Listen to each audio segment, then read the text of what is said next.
Halo sahabat cerdas, pada kesempatan kali ini kita akan belajar tentang perkembangbiakan pada tumbuhan. Perkembangbiakan pada tumbuhan terdiri dari perkembangbiakan dengan cara generatif dan perkembangbiakan dengan cara vegetatif. Perkembangbiakan generatif merupakan perkembangbiakan yang terjadi melalui proses penyerbukan dan pembuahan. Tanaman yang berkembang biak dengan cara generatif antara lain padi, jagung, bunga mawar, dan kembang sepatu.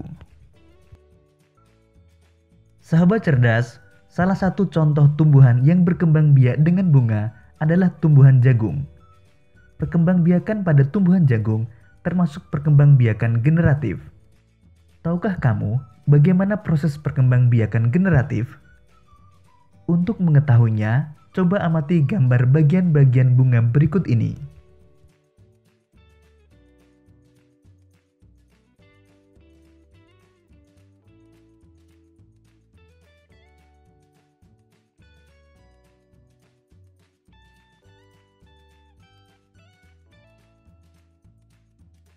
Berikut ini penjelasan tentang perkembangbiakan generatif. Perkembangbiakan generatif atau secara kawin terjadi melalui proses penyerbukan dan pembuahan. Perkembangbiakan generatif pada tumbuhan diawali dengan penyerbukan, yaitu melekatnya atau jatuhnya serbuk sari ke kepala putik. Setelah terjadi penyerbukan, pada serbuk sari tumbuh buluh serbuk sari yang menuju ke ruang bakal biji. Kemudian serbuk sari akan masuk ke ruang bakal biji melalui buluh serbuk sari. Di dalam ruang bakal biji terjadi pembuahan, yaitu peleburan serbuk sari atau sel kelamin jantan atau spermatozoid dengan kepala putik atau sel kelamin betina atau sel telur.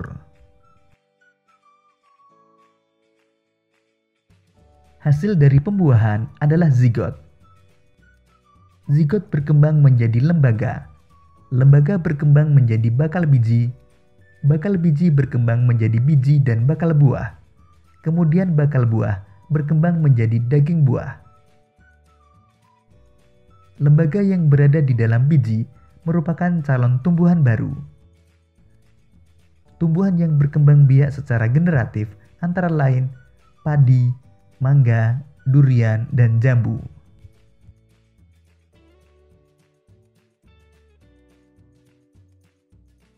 Sahabat cerdas, demikian tadi penjelasan tentang perkembangbiakan generatif pada tumbuhan.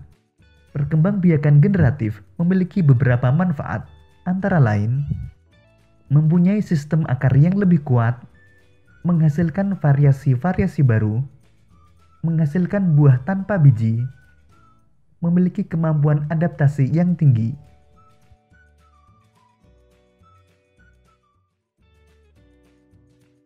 Sedangkan perkembangbiakan vegetatif merupakan perkembangbiakan yang terjadi tanpa melalui perkawinan. Makhluk hidup baru tumbuhan berasal dari induknya. Contoh tumbuhan yang berkembang biak dengan cara vegetatif antara lain tanaman nanas yang berkembang biak secara vegetatif dengan tunas. Kemudian bawang merah berkembang biak secara vegetatif dengan umbi lapis. Bawang merah memiliki bentuk berlapis yang di tengahnya akan tumbuh tunas. Umbi lapis terdiri atas daun yang tumbuh melapisi batang dan membengkak di dalam tanah. Selanjutnya pohon pisang yang berkembang biak secara vegetatif dengan tunas.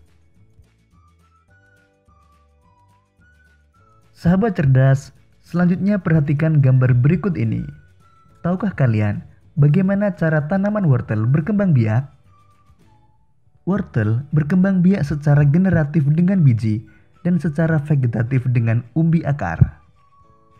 Secara generatif, tanaman wortel akan menghasilkan bunga yang akan melakukan penyerbukan dan dikenal sebagai perkembangbiakan generatif pada tumbuhan wortel. Secara vegetatif, pada tumbuhan wortel bisa berkembang biak melalui umbi akar yang akarnya membesar berisi cadangan makanan. Jika umbi ini ditanam bersama dengan pangkal batang, maka akan tumbuh tunas yang menghasilkan wortel baru.